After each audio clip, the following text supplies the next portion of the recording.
Hey friends, this is Caleb, and you're watching the Daily Devo.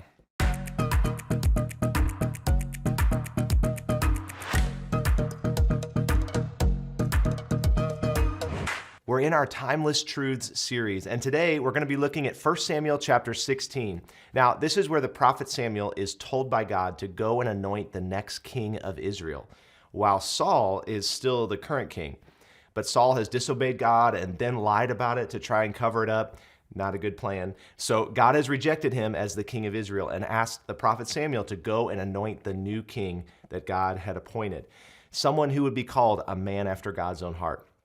So Samuel obeys the Lord and goes to Bethlehem to seek out Jesse's family because God had said the next king would come from Jesse's family, be one of his sons. And as you read the chapter, you see that Samuel flies under the radar with this mission because it's dangerous. Saul could have Samuel killed if he finds out he's anointed a new king. So Samuel just invites Jesse and his sons to a ceremony and then believes God will reveal which son is to be the next king. So picking up in verse 6 of 1 Samuel 16, we read this. When they arrived, Samuel took one look at Jesse's son Eliab and thought, surely this is the Lord's anointed. So Samuel makes an assumption here. And then we get to our verse of the day, verse 7.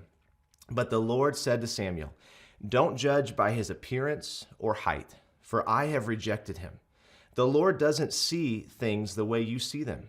People judge by outward appearance, but the Lord looks at the heart. And one by one, Jesse's sons walk past Samuel, and God's like, nope, nope, nope. 7 sons pass by. And that's all that's there. And Samuel says to Jesse, is this all of your sons? I mean, that's a basketball team right there, or at least a moving company. That's a lot of sons.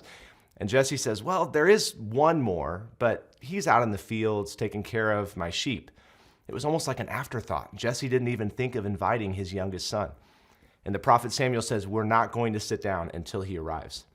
And sure enough, this young boy named David shows up, whom God has chosen way ahead of time to be the future king of Israel. And God says to Samuel, anoint him. 1 Corinthians 1:27 says, God chose things the world considers foolish in order to shame those who think they are wise.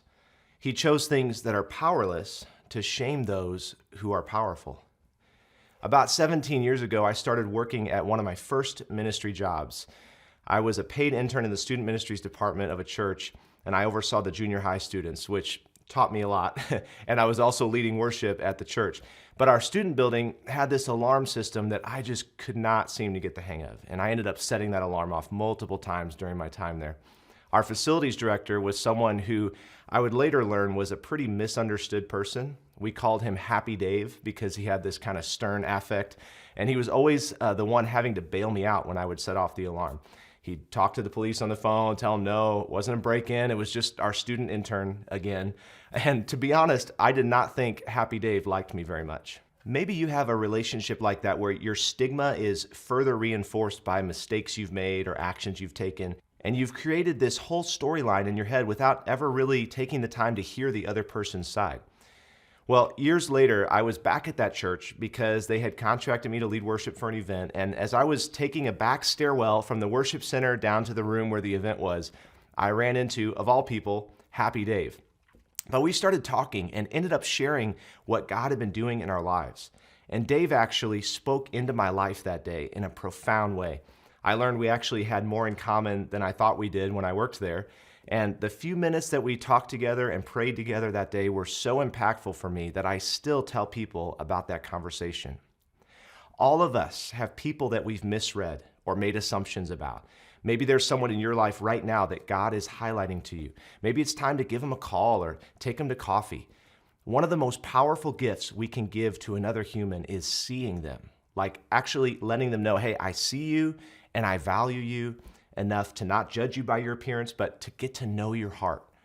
We may not believe the same things or even see life the same way, but we can value others because God values them. And when we begin seeing people the way God does, He can use us to impact their life in a powerful way. So here's how we do this. Start each day saying, God, help me to see others the way that you do. Like, help me to see those around me with your eyes today. After you get in the habit of praying that, take another step and begin asking God to give you encouraging words to speak over others. and to be that person who calls out the greatness in others. It's the letters I see in you. Hey, I see in you your faithfulness, your heart for people, your humor. I think God's gifted you with that.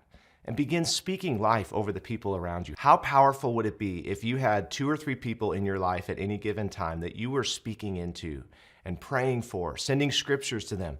Start with your spouse if you're married. What a powerful thing that is. It's what happens when you start seeing people the way God sees them.